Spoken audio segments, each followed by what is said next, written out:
এই যে হায়াতটুকু আল্লাহ পাক দিয়েছেন, তার মধ্যে তো 30-40 বছর অলরেডি চলেই গেল আমাদের, হয়তো সামনে পড়ে আছে 10-20 বছর, আল্লাহু আলাম। এখন নিজের উপর যদি নিজের ফরজিয়াতটা না নিয়ে আসি যে আমার দায়িত্ব দিন ইসলাম পরিপূর্ণরূপে পালন করা, তাহলে সমস্যা না ভাই? মানুষের কথা বাদ দেন, কবরে তো একাই যাওয়া লাগবে নাকি? যার যার কবরে তো একাই যাওয়া লাগবে। স্ত্রী সন্তান, বাবা মা, আত্মীয় স্বজন, নেতা নেত্রী যাবে নাকি কবরে? যারা আজকে আমাদেরকে মোহগ্রস্ত করে রেখেছে, মোহগ্রস্ত বোঝেন, দুনিয়ার মায়া মোহর মধ্যে ব্যস্ত করে রেখেছে, কেউ কি যাবে? ওই একটা হাদিস পড়লেই চোখে পানি চলে আসে। মাইয়াতকে রাখা হয় কবরে, আর মাইয়াত পায়ের খসখস শব্দ শুনতে পারে। তাকে যারা দাফন করতে আসছে তার পায়ের খসখস শব্দ সে শুনতে পারে। আল্লাহ পাক শোনায়। আল্লাহ পাক শোনালে মানুষ শুনবে না? আল্লাহ পাক যদি দেখায় মানুষ দেখবে না? তো আল্লাহ যদি কাউকে কিছু শোনান তাহলে তো সে শুনবে, সে দেখবে, সে বুঝবে। এরপরে যখন তারা চলে যায় তখন সে একা নিথর পড়ে থাকে। যদি মুমিন ব্যক্তি হয় তাহলে মাথার দিক থেকে নামাজ আসবে, এই যে ডান দিক থেকে যাকাত, বাম দিক থেকে রোজা, পায়ের দিক থেকে অন্যান্য সৎ আমলগুলো এসে তাকে সঙ্গ দিবে। ফেরেশতারা প্রশ্নোত্তর পর্ব করবেন, সে ইনশাআল্লাহ তাআলা বুক ফুলি উত্তর দিয়ে দিবে ইনশাআল্লাহ। এখন দেখেন, এই যে প্রশ্ন করা হবে মান রব্বুক, কে তোমার রব? দুনিয়াতে যে আল্লাহর দ্বীনই পালন করছে না সে কি উত্তর দিতে পারবে নাকি? মান রব্বুক, কে তোমার রব? আল্লাহর সাথে দুনিয়াতে শিরিক করছে, তো শিরিকের পাপে থাকলে কি মান রব্বুক উত্তর দিতে পারবে? জিজ্ঞেস করা হবে মা দিনুক, তোমার দিন কি? যে দিন ইসলাম আংশিক মানে, আংশিক মানে না, উত্তর দিতে পারবে? আল্লাহ পাক বলছেন উদখুলু ফিস সিলমি কাফা, তোমরা পরিপূর্ণ রূপে ইসলামে প্রবেশ করো। আল্লাহ কি বলছেন আংশিক রূপে প্রবেশ করো? বরং আংশিকতার শাস্তি আল্লাহ পাক বলছেন। সূরা বাকারা পড়ে দেখেন, 85 নম্বর আয়াত, নাম্বার বলে দিলাম 84-85। আল্লাহ বলছেন আফাতুমিনুনা বিবাদিল কিতাবি ওয়া তাকফুরুনা বিবাদ, তোমরা কি আল্লাহর কিতাবের কিছু অংশ মেনে চলবে আর কিছু অংশকে ছেড়ে দিবে? ফামা জাযাউ মান ইয়াফআলু যালিক ইল্লা খিজয়ুন ফিল হায়াতিদ দুনিয়া, যারা এরকম আদর্শে চলবে, কিতাবের কিছু অংশ মানি, কিছু অংশ মানি না, আল্লাহ বলছেন দুনিয়াতেই তাদেরকে লাঞ্ছিত করে দিব আমি। এই যে পুরো বিশ্ব জুড়ে মুসলিমদের উপর লাঞ্ছনা আসে নাই, এইটাই কারণে আসছে। আমরা কিতাবের কিছু অংশ মানি, কিছু অংশ মানি না। কিতাবের কিছু অংশ আমরা মানি ঠিকই, কে বলছে নামাজ রোজা হজ যাকাত আমরা মানি না? আমরা মানি তো, কিন্তু সুদটা ছাড়তে যান, দেখেন মানে কিনা। এই সুদের করাল গ্রাসে এই পুরো বিশ্বের অর্থনৈতিক সিস্টেমটা এখন হুমকির মুখে পড়ে আছে। এই যে প্রবাসীরা আপনারা এখানে আছেন অনেকে, আপনাদের রেমিটেন্স থেকেই তো চলে রিজার্ভ, এটা একটা অন্যতম সোর্স। যারা ইকোনমিক সেকশনে পড়াশোনা করেন বা করেছেন তারা জানেন, বুঝবেন এগুলো। তো এই পরিশ্রমের ফসল, মাথার ঘাম পায়ে ফেলে কি অবর্ণনীয় কষ্ট সহ্য করে যে এই কাজগুলো করে মানুষ। আমরা যতবার অ্যাব্রোডে গিয়েছি, যাওয়ার সুযোগ হয়েছে, আমরা দেখেছি প্রবাসীদের যে কি কষ্ট, খাওয়ার কষ্ট, থাকার কষ্ট, ঘুমের কষ্ট। আমরা দোয়া করি যে আল্লাহ পাক তাদের যেন কষ্টগুলো লাঘব করে দেন এবং তাদের পরিবারগুলোকে আল্লাহ পাক যেন ইসলামিক পরিবার রূপে কবুল করেন। অনেক সময় দেখা যায় যে প্রবাসের স্বামী এদিকে বাসায় স্ত্রী পরকীয়া করতেছে, দেখেন নাই কত ঘটনা এরকম ঘটতেছে। তো এরকম নিমক হারাম মহিলাদের সাথে সংসার করবেন না, সুন্দর মতো বসবেন, বসে সেপারেট করে দিবেন। এসব নিয়ে চলার কোনো মানে হয় না তো।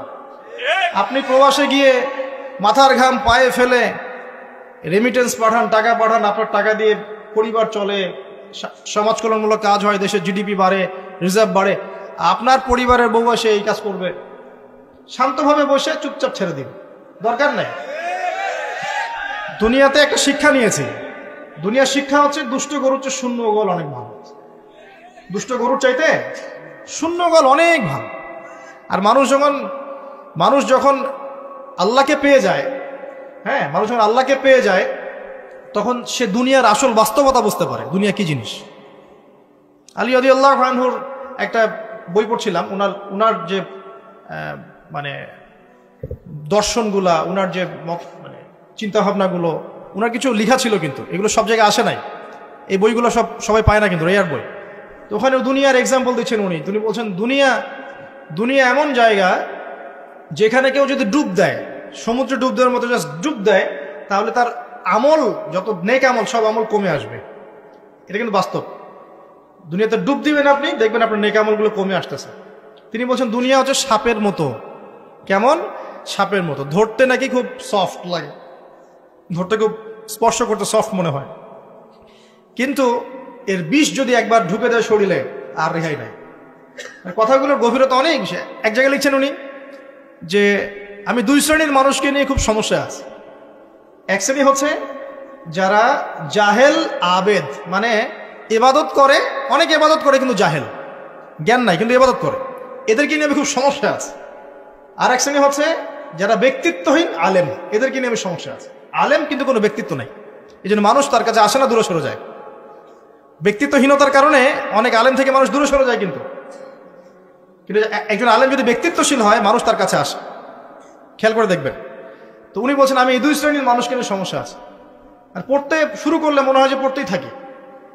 বলছেন যে আমি অনেক জায়গায় ঘুরলাম, অনেক কিছু দেখলাম, শুনলাম, বুঝলাম, শেষে গিয়ে বুঝলাম যে মানুষ শুধু স্বার্থের জন্যই মানুষের কাছে থাকে। বলছে কথা, তিনি বলছেন তুমি যদি ভালোবাসাকে বাড়াতে চাও তাহলে মানুষের সাথে খুব বেশি মেলামেশা করতে যাবে, একটু কম মেলামেশা করো, একটু দূরত্বে থাকো, তোমাকে মানুষ ভালোবাসবে। আর তুমি যদি খুব বেশি ডুব দাও না, তখন তোমার মূল্য আর ব্যক্তিত্ব নষ্ট হয়ে যাবে। এক একটা কথা কতগুলো বলে শেষ নয়, অনেক আছে। এক পর্যায়ে তিনি ফাতিমা রাদিয়াল্লাহু আনহার যে ইন্তেকাল, এই ইন্তেকালকে নিয়েও দুটো লাইন লিখেছেন। এই লাইনগুলো পড়তে গিয়ে চোখ দিয়ে পানি চলে আসছে। তিনি বলছেন তোমাকে কতদিন দেখি না, কতদিন ছুঁয়ে দেখি না, কতদিন তোমার কাছে যাই না, সবাই বলে তুমি আমার থেকে দূরে, কিন্তু সত্যি কথা হচ্ছে তুমি আমার কলিজার ভিতরে আছো। এমন করে লিখেছেন ফাতিমা রাদিয়াল্লাহু আনহা সম্পর্কে। হে আমার প্রিয়তমা, তোমাকে কতদিন দেখি না, তোমার চেহারা কতদিন দেখি না, তোমাকে কতদিন ছুঁইতে পারি না। হ্যাঁ, সবাই বলে তুমি আমার থেকে দূরে চলে গেছো, কিন্তু আমি জানি তুমি আমার কলিজার বক্ষ পিঞ্জরে আছো, লিখেছে কবিতা। তো আপনারা একটু পড়াশোনা করবেন। স্পেশালি আমি আপনাদের এনকারেজ করি যে চার খলিফার জীবনী অবশ্যই পড়বেন, চার খলিফার জীবনী পড়বেন, সাহাবীদের জীবনী পড়বেন, তারা কিভাবে দিন শিখেছেন, বুঝেছেন, পালন করেছেন, প্রচার করেছেন, দিনের জন্য কত ত্যাগ স্বীকার করেছেন, এগুলো পড়বেন। আমি খুব রিকোয়েস্ট করি আপনাদেরকে যে আপনারা ইতিহাস পড়বেন। রাসূল সাল্লাল্লাহু আলাইহি ওয়াসাল্লামের জীবনী থেকে শুরু করে একদম অটোমান এম্পায়ার পর্যন্ত ইতিহাসগুলো পড়ে দেখেন, কিভাবে ইসলাম আজকে এই জায়গায় আসছে আপনি চিন্তাই করতে পারবেন। কত চড়াই উতরাই পেরিয়ে যে ইসলাম আজকে এই জায়গায় আসছে আপনি চিন্তাই করতে পারবেন। প্রিয় ভাইরা, আমাদের নবীজি সবচেয়ে ভালো মানুষ হওয়া সত্ত্বেও তাকে কিন্তু গালি খেতে হয়েছে এবং হত্যার চেষ্টাও করা হয়েছে। মনে রাখবেন, শুধু সৎ কাজের আদেশ করার নাম ইসলাম নয়, শুধু আংশিক বিষয় পালন করার নাম ইসলাম নয়, অসৎ কাজের নিষেধের নামও ইসলাম, এবং আল্লাহ নিষেধগুলো ছেড়ে দেওয়ার নামও ইসলাম। আল্লাহ পাক এটাই বলছেন সূরা বাকারা 84-85-তে, তোমরা কি কিতাবের কিছু অংশ মানো, কিছু অংশ মানো না। ফামা জাযাউ মা ইয়াফআলু যালিকা ইল্লা খিযুন ফিল হায়াতিদ দুনিয়া, দুনিয়াতেই আমি লাঞ্ছিত করে দেব এমন অপরাধ করলে। ইয়াউমাল কিয়ামা ইউরাদ্দুনা ইলা আশাদ্দিল আযাব, কিয়ামতের মাঠে সবচেয়ে যন্ত্রণাদায়ক শাস্তি এদেরকে দেওয়া হবে। কাদেরকে? যারা কিতাবের কিছু অংশকে মানি, কিছু অংশ মানি না। পারি না পারি, আগে আকীদা পরিষ্কার রাখবো যে ইসলামে প্রত্যেকটা বিষয়ের হেদায়েত আছে, এটাই চূড়ান্ত দিন, এর বাইরে কোনো দিন আল্লাহর কাছে গ্রহণযোগ্য হবে না। কেউ চর্চা করলে তা কশ্চিনকালও কবুল করা হবে না। এবার আসেন, এর ভিত্তি কি? এর ভিত্তি হচ্ছে দুইটা। কয়টা? দুইটা। দুইটা থেকে আরো দুইটা এসেছে, এই দুইটা হচ্ছে মূল। নবী সাল্লাল্লাহু আলাইহি ওয়াসাল্লাম বলছেন তারাকতু ফিকুম আমরাইন, আমি তোমাদের মাঝে রেখে গেলাম মাত্র দুটো বস্তু। কয়টা বস্তু? দুটো বস্তু। লান তাদিল্লু মা তামাসসাকতুম বিহিমা, তোমরা কশ্চিনকালেও পথভ্রষ্ট হবে না যতদিন পর্যন্ত এই দুটাকে আঁকড়ে ধরে থাকবে। কোন দুটা? এক নাম্বার আল কিতাবুল্লাহ, আল্লাহর কিতাব। দুই নাম্বার ওয়া সুন্নাতে নবীহি, তার নবীর সুন্নত। তো কোরআন এবং সুন্নত মিলেই কোরআন এবং হাদিস নয় কি? আচ্ছা, এখন আমাদের সামনে নবীজি নাই, আমাদের সামনে সাহাবায়ে কেরাম নেই, আমাদের সামনে তাবে তাবেঈন, চার ইমাম কেউই নাই, ওলামায়ে কেরাম আছেন, আর আমাদের সামনে আছে কোরআন এবং হাদিসের কিতাবগুলো। এই তো ইসলাম আমরা দেখছি, তাই না? এর বাইরে তো আমরা দেখতে পাচ্ছি না। সাহাবীরা না হয় সরাসরি নবীকে দেখে দিন পালন করেছেন, তাই না? তারপরের জেনারেশন সাহাবীদেরকে দেখে করেছে, তারপরের জেনারেশন তাবেঈদের দেখে করেছে। আমরা তো কাউকেই দেখতে পাচ্ছি না। আমরা দেখছি কোরআন এবং হাদিসের কিছু কিতাব এবং ওলামায়ে কেরাম সামনে আছে। এই তো, এই দুইটা হচ্ছে ভিত্তি। এখন এখান থেকে আরো দুটো এসেছে, একটা হচ্ছে ইজমা, একটা হচ্ছে কিয়াস। এই দুটোও ইসলামের। অনেকে বলে ইজমা কিয়াস ইসলামে নাই, কোরআন সুন্নাহ এই দুটাই। ইজমা এবং কিয়াস গুরুত্বপূর্ণ, কারণ ইজমা সাহাবীদের ইজমা এটা একটা খুব গুরুত্বপূর্ণ জিনিস, এবং কিয়াস ছাড়া আপনি অনেক মাসআলা বের করতে পারবেন না। ইয়াবা শব্দ কোরআনে আছে না নাই? ইয়াবা নাম শুনেছেন? শুনেন নাই? না শুনলেই ভালো। তো এই শব্দটা কি কোরআনে আছে নাকি? নাই। কোরআনে মাদকের কথা আছে। কিসের কথা? মাদক। এখন কিয়াস দরকার নাই। এই যে একটা মাসআলা, একটা মূলনীতিকে কেন্দ্র করে আরেকটা মাসআলাকে বের করা, ইস্তেহাদ করার যে মূলনীতিগুলো, এগুলো কিয়াস থেকে আসে। এটা কিয়াস। এটা ছাড়া আপনি অনেক মাসআলাই বের করতে পারবেন না সমসাময়িক। তো অবশ্যই কোরআন সুন্নাহ ইজমা কিয়াস চারটাই লাগবে। এখন কথা হচ্ছে এগুলো তো আর আমরা সরাসরি পালন করতে পারবো না। পারবো? বুঝাচ্ছি, একটু বোঝেন। মনে করেন সামনের দিনগুলোতে দেখবেন বিট কয়েন আসবে। কি কয়েন? হয়তো অলরেডি অনেক কান্ট্রিতে চলেও আসছে। এখানে কতদিন এটা লঞ্চ হবে আল্লাহ ভালো জানেন, কিন্তু বিট কয়েন মার্কেটে আসছে। এটাকে ক্রিপ্টোকারেন্সি বলে। কি বলে? পেপার মানি নিয়ে যে কথাগুলো বলেছিলাম কিছু তো ফলেছে নাকি ভাই? কিছু তো ফলেছে। আচ্ছা, সামনে আরো ফলবে ইনশাআল্লাহ। সাস্টেইনেবল অ্যাসেট যেগুলো আছে সেখানে সম্পদ ইনভেস্ট করেন। আপনার জমি জমা থাকলে চাষবাস করা শুরু করেন। সাস্টেইনেবল অ্যাসেট যেগুলো, সেগুলোতে ফোকাস করেন। এমন কোনো জায়গায় অনেক বেশি সম্পদ ইনভেস্ট করে দিয়েন না যেটা পরে আপনার মানে পথে বসার কারণ না হয়ে যায়। তো ক্রিপ্টোকারেন্সি মনে করেন চলে আসছে, এখন আপনি বোঝেন না ক্রিপ্টোকারেন্সি কি জিনিস, এটা হালাল না হারাম, এটা জায়েজ না জায়েজ, এগুলা মাসআলা কি সবাই জানে? জানে কি? এটার জন্য কোরআন সুন্নাহর জ্ঞান লাগবে, ইকোনমিক্সের জ্ঞান লাগবে না? পড়াশোনা লাগবে। এখন সরাসরি কোরআন এবং হাদিসের বইগুলো চর্চা করে আপনি কি এর সমাধান বের করতে পারবেন কিনা? পারবেন? আপনার কি সেই জ্ঞান আছে, যোগ্যতা আছে? আর সেই যোগ্যতা কি সবার আছে? অল্প কিছু মানুষের থাকতে পারে, যারা উলামায়ে কেরাম, তাদের এই যোগ্যতা। তাদের মধ্যেও হয়তো কিছু মানুষের নাও থাকতে পারে না, কিন্তু বরেণ্য উলামায়ে কেরাম যারা, তাদের মাঝে এগুলো থাকবে ইনশাআল্লাহ। এখন আপনি কি করবেন? কোরআন সুন্নাহকে পালন করার স্বার্থে উলামায়ে কেরামের দ্বারস্থ হবেন এবং তাদের কাছে মাসলা মাসাইলগুলো জেনে নেবেন। তাহলে আপনি একা একা চর্চা করে বিভ্রান্ত হওয়ার সুযোগ থাকবে না। এই বিষয়টা খেয়াল রাখবেন। এখন নতুন কিছু ফিতনা আসছে যে কিছু মানুষ, সবাই না, অল্প কিছু মানুষ কোরআন সুন্নাহ নিজে নিজে পড়াশোনা করেই সব কিছু সমাধান বের করতে চাচ্ছে। এটা ঠিক না। সবকিছুর সমাধান বের করতে হলে মুস্তাহিদ হতে হবে, আর সবাই মুস্তাহিদ হতে পারবে না। সবাই কি আবু হানিফা রাহিমাহুল্লাহ হতে পারবে নাকি? সবাই কি ইমাম শাফিঈ হবে নাকি? সবাই কি আহমদ বিন হাম্বল হতে পারবে? সবাই কি ইমাম মালিক হতে পারবে? পারবেন। অতএব জ্ঞান চর্চার স্বার্থে, দিন পালনের স্বার্থেই উলামায়ে কেরামের দ্বারস্থ হতে হবে, হকপন্থী উলামায়ে কেরাম। এমন উলামায়ে কেরামের কাছে আবার যায় না যার সকালে চা খাওয়ার সময় একটা ফতোয়া থাকে, বিকেলবেলা একটা মাইর খায়, রাত্রে ফতোয়া আবার উল্টা যায়। এই জায়গায় আবার যায় না, তাহলে সমস্যা। ঠিক আছে? তো আল্লাহ পাক আমাদের বরেণ্য উলামায়ে কেরামদেরকে হেফাজত করুন, দোয়া করি, এবং তাদের নেক হায়াতে বরকত দান করুন, এবং তাদের মাধ্যমে দিনের আরো বড় বড় খেদমত আঞ্জাম দেওয়ার তৌফিক আল্লাহ পাক দান করুন। এবং যুব সমাজকে রিকোয়েস্ট করবো, আপনারা ডিটাচড হয়ে থাকবেন না। উলামায়ে কেরাম থেকে ডিটাচড হয়ে আপনারা দিন পালন করতে যাবেন না, তাদের সাথে সম্পর্ক রেখেই দিন পালন করবেন ইনশাআল্লাহ। আল্লাহ সহজ করুক। এখন এই ভিত্তি পেয়ে গেলাম। এবার শেষ করার আগে আমি মূলনীতিগুলো বলে শেষ করছি। এই মূলনীতি কি ইসলামের? শোনেন, এই জায়গাটা একটু ভালো করে শোনেন। নবী সাল্লাল্লাহু আলাইহি ওয়াসাল্লাম বসে আছেন মসজিদে। একজন ব্যক্তি আসলেন, ব্যক্তির গায়ে ধবধবে সাদা জামা, চুলগুলো কুচকুচে কালো, এবং তাকে মদিনার কেউ চিনে না। লা ইউরা আলাইহি আসারুস সাফর, তার গায়ে সফরের কোনো চিহ্ন দেখা যাচ্ছে না। তিনি আসলেন, এসে নবী সাল্লাল্লাহু আলাইহি ওয়াসাল্লামের হাঁটুর সাথে হাঁটু লাগিয়ে দিয়ে বসে পড়লেন। বসে নবীজিকে 4টা প্রশ্ন করলেন। কয়টা প্রশ্ন? 4টা। তার মধ্যে প্রথমটা হচ্ছে আখবিরনি আনিল ইসলাম, হে মুহাম্মদ সাল্লাল্লাহু আলাইহি ওয়াসাল্লাম, আমাকে ইসলাম সম্পর্কে বলো, যে ইসলাম কি, ইসলাম কি জিনিস, ইসলামের ব্যাখ্যা কি, সংজ্ঞা কি?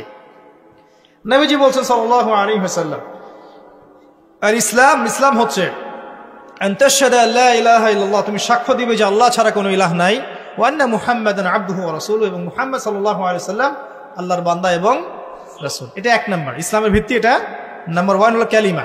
কালিমার মধ্যে 2টা অংশ। কয়টা অংশ? একটা হচ্ছে লা ইলাহা ইল্লাল্লাহ, মানে আল্লাহ পাকের তাওহীদ ছাড়া অন্য কোনো কিছু চলবে না। 2 নাম্বার হচ্ছে মুহাম্মদুর রাসূলুল্লাহ, মানে নবীর সুন্নাত ছাড়া অন্য কোনো সুন্নাত চলবে না। সিম্পল। লা ইলাহা ইল্লাল্লাহ মানে আল্লাহ ছাড়া কিছুই নাই, মানে আল্লাহ ছাড়া কোনো রিজিক দাতা নাই, কোনো পালনকর্তা নাই, কোনো সন্তানদাতা নাই, কোনো জীবনদাতা নাই, কোনো মৃত্যুদাতা নাই, কোনো বিধানদাতা নাই, আল্লাহ ছাড়া কিছুই না। মানে আল্লাহ পাকেই সব, আল্লাহ থেকে সব হয়। নাকি অন্য কোন ইলাহ আছে? আস্তাগফিরুল্লাহ, অন্য কোন ইলাহ আছে? নাই। তো এটা হচ্ছে শিরক মুক্ত তাওহীদের স্টেটমেন্ট। লা ইলাহা ইল্লাল্লাহ মানে শিরক মুক্ত তাওহীদ। শুধু এটা মুখের জিকির না, পালন করে দেখাতে হবে। যদি ইবাদত বন্দেগীতে আপনি আল্লাহর দাসত্ব করেন, সেজদা দেন, আল্লাহকে সেজদা দেন, ইবাদতে লা ইলাহা ইল্লাল্লাহ ঠিক আছে, অর্থনীতিতে গিয়ে আপনি সুদ খাচ্ছেন, আল্লাহর বিধান মানছেন না, ওখানে লা ইলাহা ইল্লাল্লাহ ঠিক নাই। বুঝাতে পারছি না? জীবনের সব ক্ষেত্রেই লা ইলাহা ইল্লাল্লাহ আনতে হবে, তারপরে তো হবে লা ইলাহা ইল্লাল্লাহর কায়েম। নাহলে তো হইল না কিছু। 2 নম্বর, মুহাম্মদ রাসূলুল্লাহ মানে আপনি অন্যের মন করা কোনো আদর্শ, দর্শন, সুন্নত ফলো করতে পারবেন না। আপনাকে মুহাম্মদ সাল্লাল্লাহু আলাইহি ওয়াসাল্লামকেই রোল মডেল মানতে হবে। এর নাম মুহাম্মদ রাসূলুল্লাহ। যদি কেউ মুহাম্মদ রাসূলুল্লাহ বলে অন্য কাউকে তার আদর্শ মেনে চলে, তাহলে মুহাম্মদ রাসূলুল্লাহ কেটে গেছে। এখানেও একই কথা, নামাজে দাঁড়িয়েছেন, রাসূলের মতো নামাজ পড়ছেন, মাশাআল্লাহ, রোজা করছেন রাসূলের মতো, হজ উমরা সব রাসূলের তরিকায় হচ্ছে, তাসবিহ তাহলিল সব রাসূলের তরিকা হচ্ছে, অর্থনীতিতে গিয়ে রাসূলের তরিকা চলে না, তাহলে এখানে আর মুহাম্মদ রাসূলুল্লাহ থাকলো না। আমি মনে হয় বুঝাতে পারছি না। মানে জীবনের সব ক্ষেত্রেই লা ইলাহা ইল্লাল্লাহ মুহাম্মদুর রাসূলুল্লাহ থাকতে হবে, শুধু একটা অংশে নয়। এটা 1 নাম্বার। 2, ওয়ান তুকিমাস সালাহ, এবং যখন তুমি সালাত কায়েম করবে। ইসলামের 2 নম্বর পিলার কি? সালাত কায়েম করা। সালাতের বিষয়ে জাস্ট 2টো হাদিস বলে দিই আমি, তাহলে আপনার যথেষ্ট হবে ইনশাআল্লাহ। একটা হাদিসে নবীজি বলছেন, মান তারাকা সালাতান মুতাআম্মিদান ফাকাদ কাফার। কেউ যদি ইচ্ছাকৃতভাবে নামাজকে ছেড়ে দেয়, সে ব্যক্তি কিন্তু কুফরি করলো। কি করলো? আমরা যারা নামাজ পড়ছি না, আমরা কিন্তু কুফরির মধ্যে আছি। মুয়াজ বিন জাবাল রাদিয়াল্লাহু আনহু নবীজি বলছেন, মান তারাকা সালাতান মুতাআম্মিদান ফাকাদ বারিআত মিন জিম্মাতিল্লাহ। কেউ যদি নামাজ ছেড়ে দেয়, ফরজ নামাজ তার উপর ছেড়ে দেয়, ত্যাগ করে, সে ব্যক্তি আল্লাহ জিম্মাদারি থেকে মুক্ত হয়ে গেল। আল্লাহ জিম্মাদারি নাই তার উপরে, আল্লাহ পাকের কোনো রেসপন্সিবিলিটি নাই তার উপরে, আর আল্লাহ ছেড়ে দিয়েছেন তাকে, যাও। একটা হাদিস আছে, বাইনা রাজুলি ওয়া বাইনা শিরকি ওয়াল কুফরি তারকুস সালাহ। একজন আল্লাহর বান্দা আর একজন কাফের মুশরিকের মাঝে পার্থক্যই নামাজ। নামাজ নাই, ইসলাম নাই। শুধু আইওয়াস শোডাউন দিয়ে কিচ্ছু হবে না ভাই। 5 ওয়াক্ত নামাজ আগে ঠিকঠাক মতো পড়তে হবে। পড়তে হবে না ভাই? আমাদের যুব সমাজ এখন রাত 3:30টায় খেলা দেখতে ওঠে, তাহাজ্জুদে ওঠার সুযোগ হচ্ছে না, ফুরসত হচ্ছে না। 3:30 4টা হলেও উঠতে হবে, অ্যালার্ম দিয়ে রাখবে, আর্জেন্টিনার খেলা আছে। কিন্তু আর 1 ঘন্টা পরে ফজরের নামাজ, ওই খেলা দেখি ঘুম, ফজরের নামাজ না। এই যে ঢাকায় দেখলেন না, পর্দার সামনে একটা তিল পরিমাণ জায়গা নিয়ে মানুষের দাঁড়ানো, হই হুল্লা করতেছে, নাচছে, গাচ্ছে, স্মোক করতেছে, ড্রিঙ্কস করতেছে। মিডিয়া এগুলোকে প্রমোটও করতেছে। মিডিয়া প্রমোট করতেছে মানে কি? মিডিয়া দেখাচ্ছে মানে বিশ্ব কত ভালো আছে এখন, কত সুখ আমাদের, হ্যাঁ আমাদের সুখী সুখ, খালি সুখে সমৃদ্ধ জীবন যাপন করতেছে, খেলা দেখতেছে, নাচতেছে নাকি। অথচ দেখেন ইকোনমিক সেকশনের কি অবস্থা, দেখেন দেখেন কি অবস্থা দেশ। এই যে আমাদের সমাজের, যুব সমাজের নৈতিকতার অবস্থাগুলো দেখেন, ধর্ষণের হার দেখেন, জেনার হার দেখেন, মাদকাসক্ত মানুষদের হার দেখেন, কত হারে মানুষ মাদক খাচ্ছে, পরকীয়ার হার দেখেন, ব্লু ফিল্মসের হার দেখেন। ওদের ভাবখানে এমন যে খুব সুখ আমার জীবনে, খেলো আর খেলো। খেলার দলিল তো কোরআনে আছে তো, হ্যাঁ। আল্লাহ পাক বলছেন এই দুনিয়ার জীবনটা হচ্ছে খেল তামাশার ধোঁকা। খেলার দলিলও কোরআনে তো আছে, ওমা হাযিহিল হায়াতুদ দুনিয়া ইল্লা মাতাউল গুরুর, এরকম একটা আয়াত আছে সূরা হাদীদের মধ্যে। আল্লাহ পাক আছে, আল্লাহ পাক বলেছেন যে ইলামু, তোমরা জেনে রাখো, আন্নামাল হায়াতুদ দুনিয়া লাইবু ওয়া লাহু, তোমরা জেনে রাখো যে এই দুনিয়ার, পুরো দুনিয়ার জীবনটাই খেলা, খেল তামাশা। ওয়া লাহু, ঠাট্টা, হাসি ঠাট্টা, মানে এটা কি বলে বাংলা দিয়ে, ভ্রম, ভ্রম, মায়া, মোহ, ভ্রম। তোমরা জেনে রাখো দুনিয়ার জীবনটা খেলা, খেল তামাশা, ভ্রম, মিছে মায়া। ই'লামু আন্নামাল হায়াতুদ দুনিয়া লাইবু ওয়া লাহু ওয়া জিনাতু ওয়া তাফাখুরুম বাইনাকুম ওয়া তাকাসুর, এবং দুনিয়ার জীবন হচ্ছে একে অপরের সাথে প্রাচুর্যের প্রতিযোগিতা। এগুলা আল্লাহ পাক বলছেন। তো খেলার দলিল তো কোরআনেও পাওয়া যাচ্ছে না? দুনিয়ার জীবনটাকে আল্লাহ বলছেন ওমা হাযিহিল হায়াতুদ দুনিয়া ইল্লা মাতাউল গুরুর, পুরো দুনিয়ার জীবনটাই হচ্ছে মাতাউল গুরুর, প্রতারণা, ধোঁকা, মরিচিকা ছাড়া কিছুই না। আর প্রমোট করা হয় যে বিউটি কন্টেস্ট হচ্ছে, মনে হচ্ছে কত সুখ আমাদের, হ্যাঁ, মেয়েরা একদম অর্ধনগ্ন নগ্ন হয়ে ফ্যাশন শো করছে, প্রমোট করছে, দেখো এগুলো সবাই কি সুন্দর জিনিস, কত সুখ, কত সুখে আছি আমরা। খেলতেছে মানুষ, দেখো ব্রাজিল আর্জেন্টিনা খেলা হচ্ছে, কত সাপোর্টার, কত সুখ, কত মজা, কত লাজ্জাত দুনিয়াতে। হ্যাঁ, মানে কি প্রমোট করতেছে দেখেন। মানে রিয়েলিটি, একটা কথা বলেছি অনেক লেকচারে যে এই ফিতনাময় যুগ, দাজ্জালের যে যুগটা হবে না, ওই যুগে বাস্তবতা আর ভিজুয়াল ওয়ার্ল্ড হবে আকাশ পাতাল পার্থক্য। মানে যা আপনি দেখবেন সেটা সত্য না, ভিতরের বিষয়টা সত্য, যেটা আপনি দেখতে পাচ্ছেন না। যা আপনি দেখবেন সেটা সত্য না, যা সত্য তা আপনি দেখতে পাচ্ছেন না। এটা হবে দাজ্জালের যুগ। কেমন? খিদিরের মতো। নৌকা ফুটা করলেন কেন? সন্তান হত্যা করলেন কেন? বাচ্চা হত্যা করলেন কেন? আর এই যে দেয়াল নির্মাণ করলেন কেন? তিনটা ক্ষেত্রে মুসা আলাইহিস সালাম ভেটো দিচ্ছেন, খিদির আলাইহিস সালাম বলছেন যে এর পিছনে কারণ আছে। কারণ আছে না? দাজ্জালের যুগটা এমন হবে, বাহ্যিকভাবে যেটা দেখছেন চোখ দিয়ে এটা সত্য নয়, ভিতরে যেটা আছে ওটা সত্য। ভিতরটা সবাই দেখতে পারবে না, দেখতে হলে খিদির হতে হবে।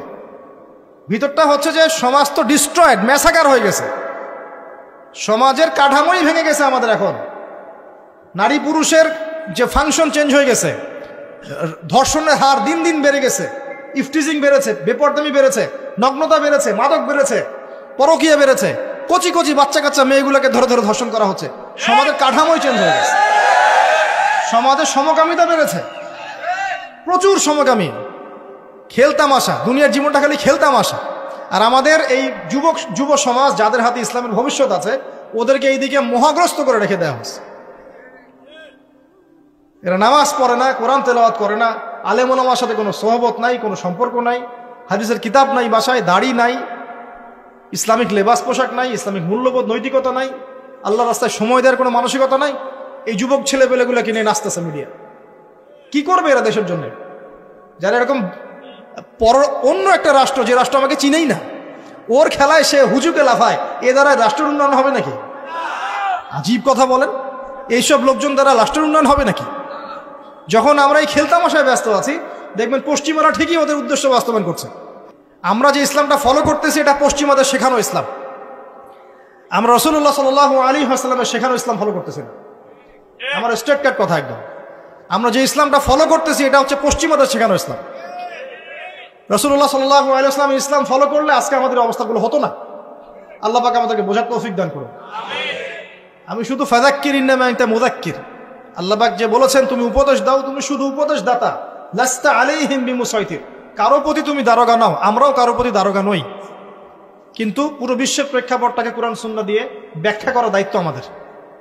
কেউ গ্রহণ করলে করবে, না করলে করবে না। তার কবরে সে যাবে, আমার কবরে আমি যাব, সিম্পল, শেষ। এটা সত্যটা স্পষ্ট করতে হবে। প্রিয় ভাইয়েরা, পরিপূর্ণ দিন পালন করে যুবকদেরকে বলবো, দেখুন শেষ করার আগে বলে দেই, নামাজ ছাইরেন না।